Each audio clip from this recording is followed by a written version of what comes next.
Hey everybody, I'm Christy Wilhelmi from Gardenerd, and we have to talk about something that's a little bit dark today. We're back in the ugly part of my garden because that's where darkness takes place.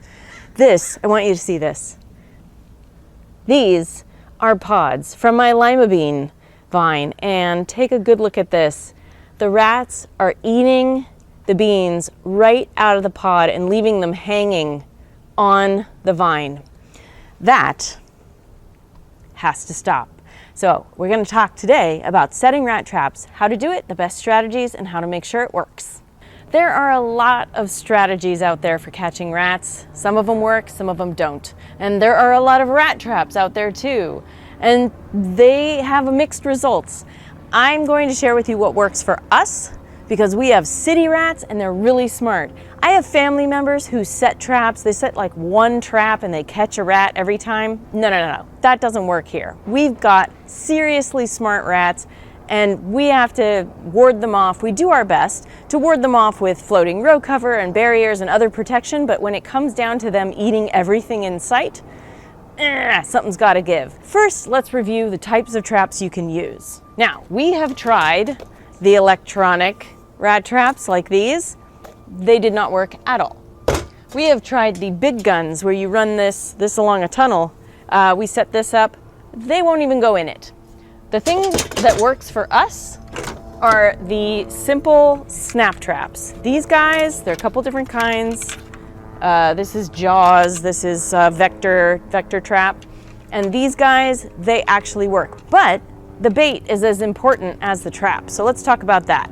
You may be tempted to try a lot of things, and I encourage you to do so. What works for us is peanut butter. Peanut butter is protein rich, it's sweet, it's tasty. Some people will say you have to buy the brands that have sugar mixed in. You can do that, or you can just buy your own regular brand that, if you buy a natural brand that doesn't have sugar in it, you can mix sugar into it. That's fine. I set traps without sugar, it still works. Not all the time, and I'll tell you why in a minute. Other bait that we've tried, we've used beef jerky, those like Slim Jim sticks. We have tried baby carrots. Now, all of these work to some degree, and then they stop working. I think it's safe to say that you need to have 3 or 4 different types around so you can mix it up. Keep it interesting, and you'll catch more rats. So now let's talk about baiting the trap. There are a couple of different ways to do it, but I want to say overall, the advice I want to give is be messy. The more you get on the trap in different places than the place where the bait goes, the longer your rats are probably going to hang around and increase the chances of being caught. Here is what a regular trap looks like. Usually there is a receptacle that is where you want to put the bait. Now I use a container. I scoop out peanut butter into a container that I keep separate from my jar because you're going to reuse this knife on all the traps.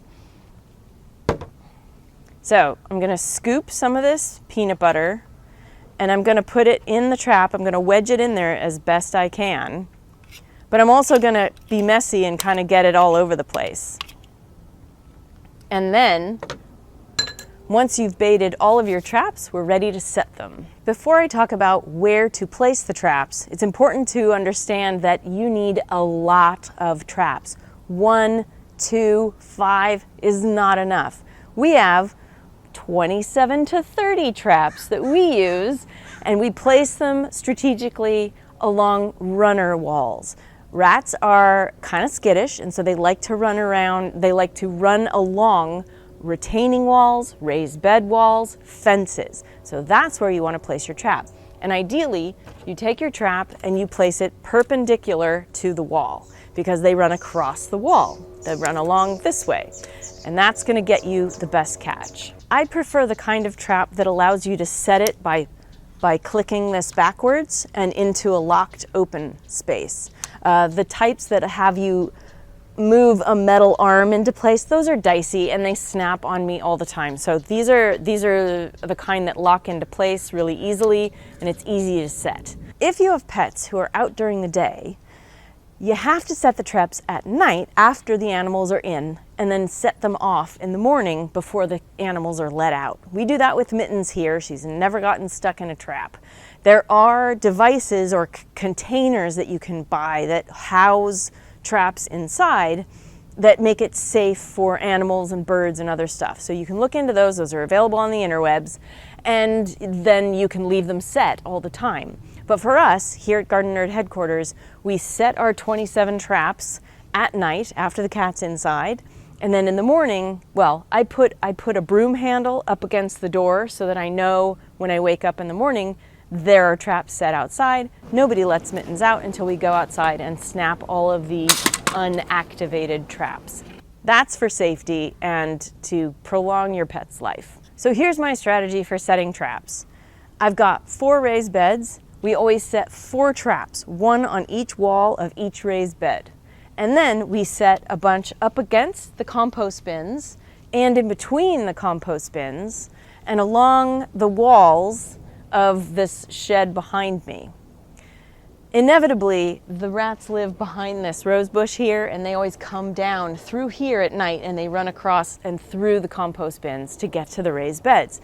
We know that from years of experience. You may have to investigate, maybe borrow an outdoor like time-lapse camera or motion sensor camera to find out where your critters are coming from. And I just want to say, most people are like, oh, we don't have rats. No, you have rats. You do. Everyone has rats. It's just whether you have something that's appealing enough for them to come out and eat. So find out where your rats are coming from, where they're coming into your yard, and set traps and place them all along the route that will catch them in the act. Another thing to remember strategy-wise is that sometimes it's good to set out your traps baited but not set. So that gives them a couple of days. You leave it there, and after a couple of days they're like, oh, and once you see the bait is gone, then rebait them and activate the traps so that they will come back to eat it and get caught. What we do around here is we will see activity like beans being eaten, kale being nibbled off at the base of the plant, and we will set traps for 4 or 5 nights in a row. And usually each night we'll catch 1 rat each time, and then they get smart and they stop coming out. So we stop setting the traps for a little while, wait to see activity again, and then start that process over.